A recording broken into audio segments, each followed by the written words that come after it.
I'm Tom Mitzi, and my guest today is Monica Koszela. Monica, welcome to Thousand Oaks Living History. Thank you. Could you tell us when you moved to the Conejo Valley and what brought you here? We came here in July 1967. My husband was working for the government in the Washington, D.C. area, and he had an opportunity to transfer to the West Coast. So we had heard a lot of really bad things about LA, and we weren't sure that we really wanted to live here, but we were fed up with the climate back there. Of course, we didn't have an air-conditioned house in those days, and we decided we'd try it, and we're very glad we did. We first looked in the San Fernando Valley for a home because I wanted to go to Northridge and finish my degree.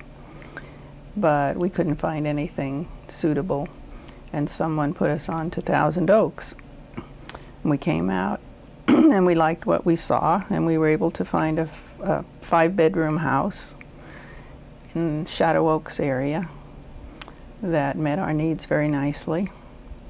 Wonderful neighborhood with schools nearby, a park around the corner, walking distance of the Jan's Mall, church, brand new hospital. And we thought we died and went to heaven. And we paid the exorbitant price of $31,500 for the house, and we were really worried about how we were going to make the house payments. But it all worked out very well. What are your earliest memories of the Conejo Valley? Well, when I look back now, I think it must have been it was really small. It was only 25,000 people.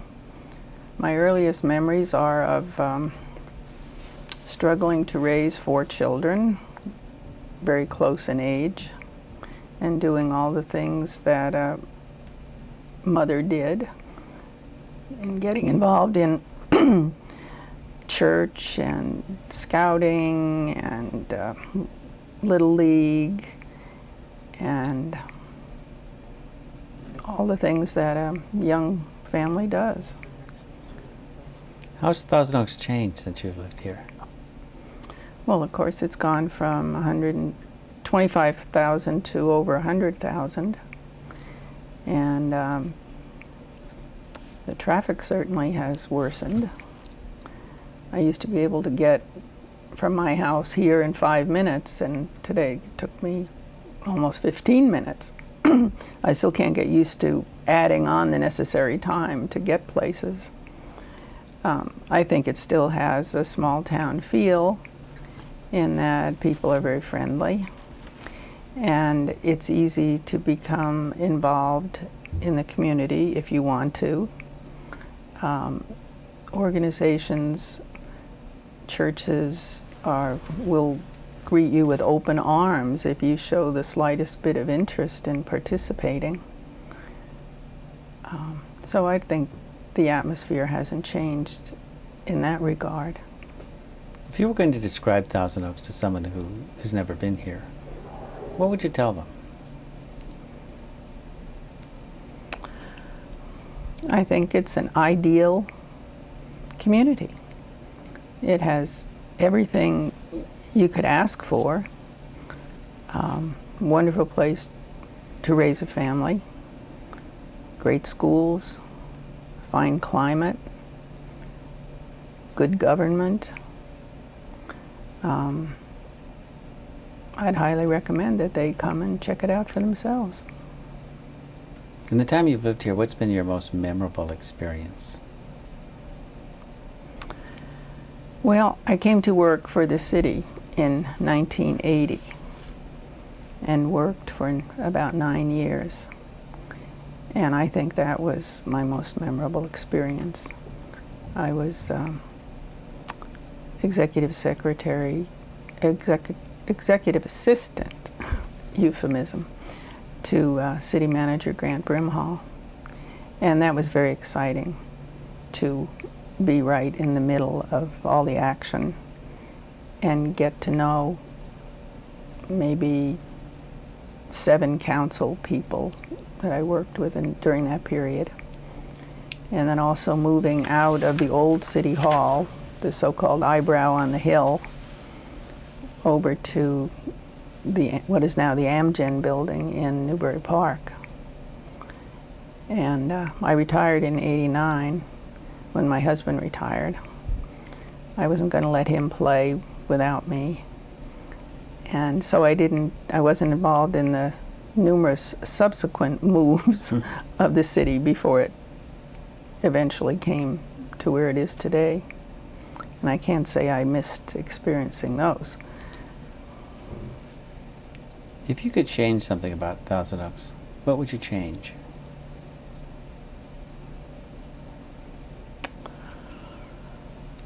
Well, a couple of years ago, I would have said the acrimony on the city council, but I think that's moving in the right direction. And I think we're having more civility and tolerance. So I think that area is getting better. I was really concerned about that for a while. Who do you think has had the biggest impact on Thousand Oaks? Oh, Grant Brimhall. I mean, he's my hero, absolutely. And Alex Fiore as well. I think they were a great team with Mary Jane Laz as the backup, because we had very strong leadership in the council during the period I worked with them. Frank Schillo, Lee Laxdal, Judy Lazar, Francis Prince, Bob Lewis. Those were the people who helped make the city what it is today. What would your hopes be for the future for Thousand Oaks? I would hope that we would continue along the path we've established. I think one of the things that makes Thousand Oaks such a desirable place to live is the excellent planning that's gone into it that I think people take for granted. I think they think Thousand Oaks is a beautiful city, but they don't exactly know why. I mean, they don't understand about the sign ordinances and the setbacks and the color requirements. But the people in the planning department, I think, have done a tremendous job. And I hope they don't lower the standards due to pressure from various entities. What do you think is the greatest treasure Thousand Oaks has to offer its residents? I think good, clean government, which unfortunately all parts of the United States don't enjoy, and the fine climate. You can't beat that. Mm-hmm. What do you think is our biggest challenge here at Thousand Oaks? Well, I was thinking about that before I came, and I'm going to answer that from the viewpoint of a senior citizen, which I certainly am. When my husband and I walk around Shadow Oaks, a track that was built in 1965 era, and many of the original homeowners are still living there. You see the gray heads walking, strolling. They're living in 4, 5, 6-bedroom homes. They have their mortgages paid off, so they're not going anywhere until they have to. But where are all these people going to go 10 years from now? What this city is working on filling a need for low-cost senior housing, but I haven't seen any emphasis on middle class or upper middle class senior housing. And I think we need some place like Leisure Village which is now old. We need a new leisure village somewhere in this area, because there are going to be many, many of us 10 years from now looking for a place to live. And I don't see any of the existing facilities being able to handle the significant numbers of people who are going to be looking for housing. And we don't want to leave. I don't want to live in Sun City. I want to stay here. That's a very interesting point. No one has brought that up before, but I think you're right. There's going to be a big wave of... Absolutely. And I've talked to developers about this, and the bottom line is nobody wants to build one-story anything anymore because of the price of the land, and it's not cost-effective when they can build two-story houses and charge a lot more. So the answer is that nobody's going to build single-family dwellings, one story. But somebody will realize there's a need and fill it, I hope. Do you have a personal motto that you live by?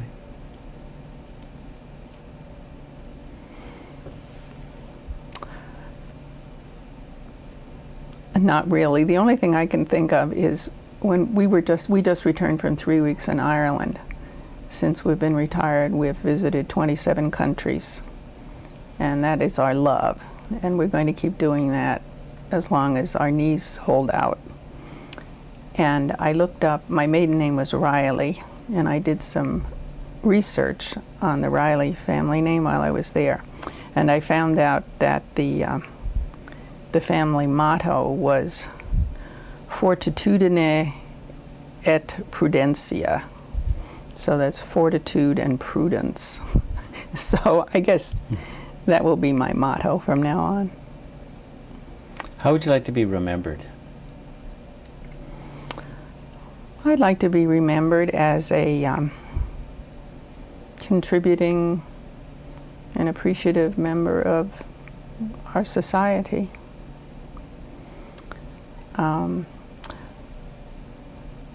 One of the things that we haven't mentioned is the great achievement of having the Civic Arts Plaza built during the time that I've lived here.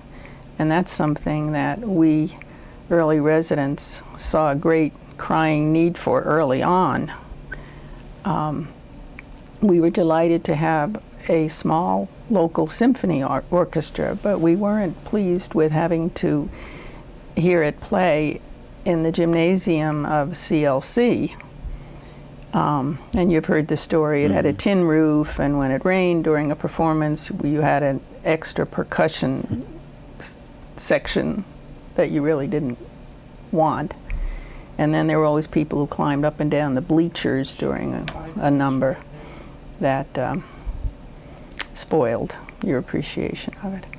And then we saw, and we had Conejo Players. That was our only drama, so theater. So if we wanted to see a play, we had to go to Los Angeles or Santa Barbara. And then Oxnard built their civic auditorium, and we were absolutely green with envy, and we would go there to see. Cabrillo Music Theater used to put on plays there, very fine musicals. And we just thought, why can't we have something like that in Thousand Oaks? So people like Jean Stapp, whom I met at the Methodist Church, she was one of the early rails, and slowly Grant Brimhall and Alex Fiore and Frank Shillow picked up, the pace started to pick up. And I have great admiration and gratitude for the members of the City Council who made the decision to go forward and really stuck their necks out. And of course, they're still being criticized by many people to this day. but I think coming generations will really, every year that passes, the community is having a greater realization of what a treasure we have here. So I worked with the Alliance for the Arts in the early years to help raise money to convince the electorate that it wouldn't be a black hole of economic disaster. So I'm very proud to have been involved in that. And now that we have the auditoriums at the high schools, I mean, this is Disneyland. I mean, this is fantastic. And I'm so pleased that my grandchildren and subsequent generations will have a lot of the things that my children didn't have. And I thank you for your part in it. Oh, well, thank you. Are there any questions that we haven't asked you that we should have, or anything you'd like to talk about?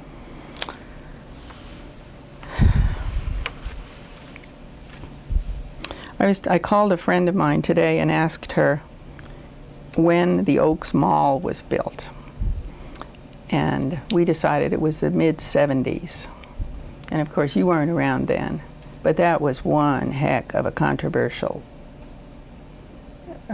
project. And my friend and I remember working fighting it, you know, so it would go away. We didn't want anything like that in our town. We were willing to still drive to Topanga if we wanted a department store. And we carried petitions. And I remember there was one council meeting that went to 4 a.m. Oh, it was bitter. It was as bad as anything that you've seen. And of course they approved it. And I thought it was going to be this ugly thing towering over the freeway and terrible traffic jams and everything. Well, it turned out to be wonderful. And it just nestled down there in a low, beneath the level of the freeway to a certain extent. And it has brought beaucoup bucks to the city in sales tax, which people like Grant Brimhall and Alex Fiore recognized, and I wasn't smart enough to recognize, and which has made our quality of life possible. I mean, that's why we can pave the streets every 10 years instead of every 20 years, and why we can have median landscaping and all the niceties. That's because we have all the tax dollars coming from that mall. But sometimes people get exercised about things and they get alarmed, and they have this Chicken Little thing that starts sweeping through the town. And I think younger people too, you know, they tend to panic, and we don't want to become another San Fernando Valley, you know, and we can't do that. But I think as you get older and you've been through this a couple of times, you realize, now wait a minute, you know, let's look at the big picture, and it may not be as bad as we think it's going to be. Shadow Oaks was not part of the city. It was in the county. And it took 3 votes over a period of 15 years before we were finally able to convince Shadow Oaks, which was like 500 homes, to join the city, that nothing terrible was going to happen. And we were finally going to be able to vote for the city council and be able to go to a city council meeting and express our opinion and have them pay some attention to us. So I'm rambling, but I was proud to be involved in those efforts. Not the Oaks Mall, but getting Shadow Oaks and getting the Civic Arts Plaza built. Well, Monica, thank you for being our guest today. Well, thank you for having me.